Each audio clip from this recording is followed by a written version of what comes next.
আসসালামু আলাইকুম গাইস, আপনারা কেমন আছেন? আশা করি সবাই ভালো আছেন। তো আমি আমার নামের বদলাতে আসলে সবসময় ভালো থাকার চেষ্টা করি, আর আমি আসলেও ভালো আছি। কিন্তু এই যে আমার একটু একটু অ্যালার্জিক রিয়াকশনের ফলে চোখ টোক ফুলে গেছে। এটা আমার হয় এরকম, আবার সেরে যায় 2-1 দিনের মধ্যে। এখন আমি যে টপিকসটা নিয়ে কথা বলতে চাচ্ছিলাম, যে ইদানিং ফেসবুকে বিভিন্ন ধরনের দেখা যাচ্ছে, যেমন ডায়াবেটিকের, নিউরোপ্যাথির বিভিন্ন ধরনের ভেষজ উদ্ভিদ দেখা যাচ্ছে। আর কিছুদিন আগেও আমরা জানতাম যে ডায়াবেটিক কিউরেবল না। ডায়াবেটিক এমন একটা ওষুধ যেটার জন্য সারা জীবন সবাইকে ফলো আপ নিতে নিতে জীবন চলে গেলেও, মানে তার লাইফ ক্ষয় হয়ে গেলেও ডায়াবেটিক যায় না। তো আমি বলতে চাচ্ছি যে আমার লাইফের এক্সপিরিয়েন্সের কথা।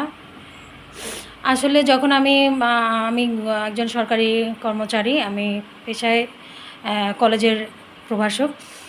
তো আমার যখন চট্টগ্রামে পোস্টিং ছিল, তখন সেই মুহূর্তে আমার দেখা যায় যে আমার ডায়াবেটিক লেভেলটা, সুগার লেভেলটা কিছুটা বেড়ে যেত। তখন 12-13 পর্যন্ত ডায়াবেটিক উঠতো, অ্যাজ আই ক্যান রিমেম্বার।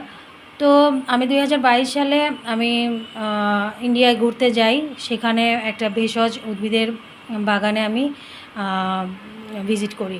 তো সেখানে ভিজিট করার পর তাদের যে নিজস্ব প্রোডাক্টগুলো আমি দেখে আমার একটা প্রোডাক্ট খুব ভালো লাগলো, যেটা ডায়াফ্রি। এছাড়া স্কিনের বিভিন্ন সমস্যার সলিউশন, চুলের সলিউশন, মেয়েদের জরায়ুর সমস্যার সমাধান, সব কিছুই আমি ওষুধগুলো দেখি। তো আমার কাছে আমি ডায়াফ্রি সহ আরও কয়েকটা ওষুধ নিয়ে আসি। তো আমি আনার পরে মাকে সাজেস্ট করি, মা এটা তো ইন্ডিয়ান ওষুধ, দেখো খেলে কাজ হতেও পারে আয়ুর্বেদিক। এখন মা বললেন যে যদি আয়ুর্বেদিক ওষুধে যদি ডায়াবেটিক ভালো হতো, তাহলে তো বাংলাদেশে এত এত ডায়াবেটিকের কেস, এরা কি থাকতো নাকি? আর এরা তো ভালোই হয়ে যেত। ডায়াবেটিক ভালো হওয়া এত সহজ না। তো তারপরে আমি আমি নিজেই সেটা খেলাম। খাওয়ার পরে দেখি যে আমার সুগার লেভেল একদম নর্মাল হয়ে গেছে, মানে একদম ফিটেস্ট 5.5 আমার ডায়াবেটিক হয়ে গেল, এবং মানে ডায়াবেটিক নীল হয়ে গেল। আমার ডায়াবেটিক নীল না, মানে সুগার লেভেলটা স্বাভাবিক হয়ে গেল। তারপরে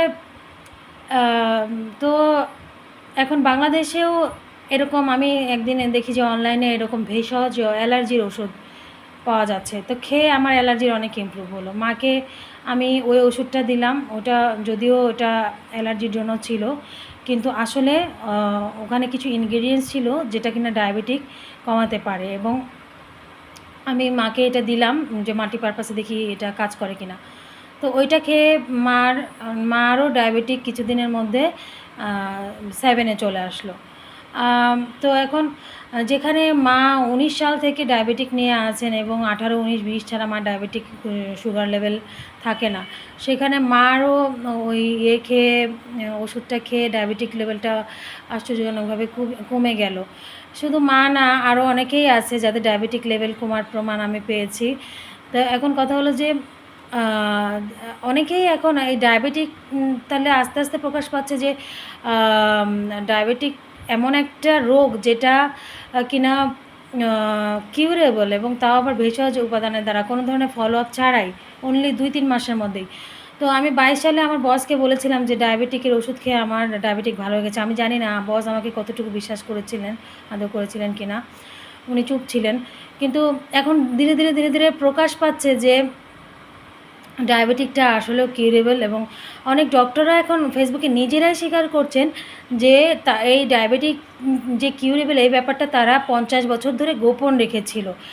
মানুষ হার্টের ডিজিজে, ডায়াবেটিকের জন্য হার্টের ডিজিজে, কিডনি ফেইলরে,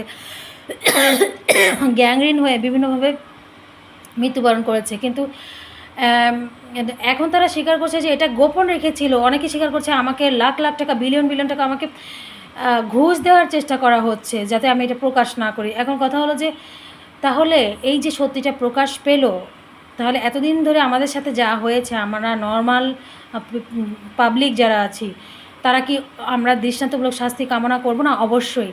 আমরা দেশে প্রশাসনিক ব্যবস্থাকে, বিচার ব্যবস্থাকে আমরা দৃষ্টি আকর্ষণ করছি যেন অতি সত্বর এগুলা তথ্য ইন্টারনেট থেকে কালেক্ট করে এবং প্রয়োজনীয় প্রমাণাদি সাপেক্ষে তাদের বিচারের আওতাধীন আনা হোক এবং তাদের উপযুক্ত বিচার বা শাস্তি আমরা দাবি করছি।